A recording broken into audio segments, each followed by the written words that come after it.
आप सभी को प्रभु यीशु के नाम में जय मसीह की। हम स्वागत करते हैं आपका प्रतिदिन के वचन में। और आज का वचन जो हमारे लिए लिया गया है वो नीति वचन की पुस्तक 13 अध्याय उसके 3 वचन से है, जहाँ पर इस प्रकार से लिखा हुआ है, जो अपने मुंह की चौकसी करता है वह अपने प्राण की रक्षा करता है, परंतु जो गाल बजाता है उसका विनाश हो जाता है।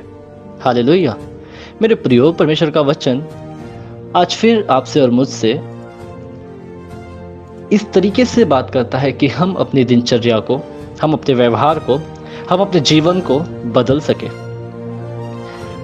सिर्फ परमेश्वर के वचन के द्वारा ही नहीं, परंतु परमेश्वर के द्वारा दी गई बुद्धि के भी द्वारा। जो पवित्र आत्मा हमें दिया जाता है परमेश्वर के द्वारा, वो हमें वचन को समझने में, वचन को मानने में हमारी मदद करता है, तथा उसके साथ साथ हमें बुद्धि से भरता है कि हम बुद्धिमानी से अपने जीवन को व्यतीत कर सके, अपने व्यवहार में उस बुद्धिमानी को ला सके।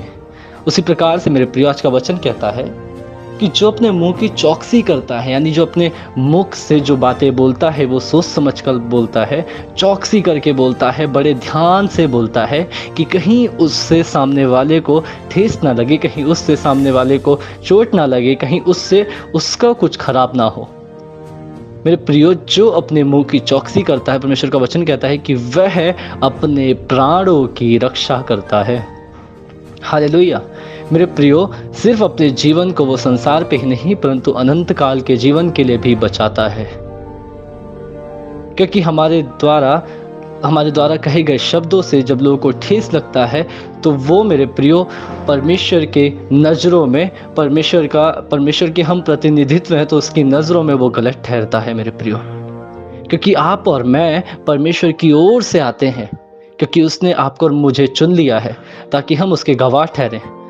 तो क्यों ना मेरे प्रियो हम अपने मुंह की चौकसी रखें, ताकि हम सोच समझ कर बोलने पाए, ताकि हम बुद्धि से भरने पाए।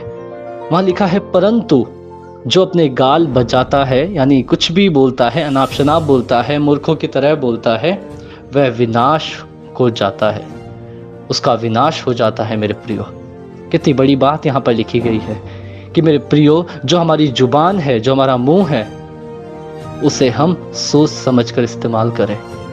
मेरे प्रियो, परमेश्वर से मांगे कि परमेश्वर आपको और मुझे भरे अपने वचनों से, ताकि हम जब मुंह खोले तो उससे परमेश्वर की बड़ाई करने पाए, हम लोगों की प्रशंसा करने पाए, हम किसी के लिए उसके ठोस का कारण ना बनने पाए।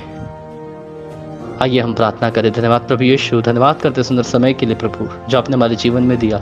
राजाओं का राजा, प्रभु का प्रभु, सर्वशक्तिमान है।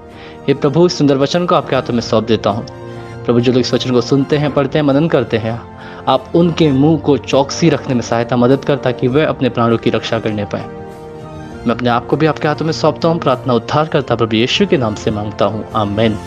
हालेलुया। आप सभी को प्रभु यीशु के नाम में जय मसीह की। आपका दिन शुभ हो।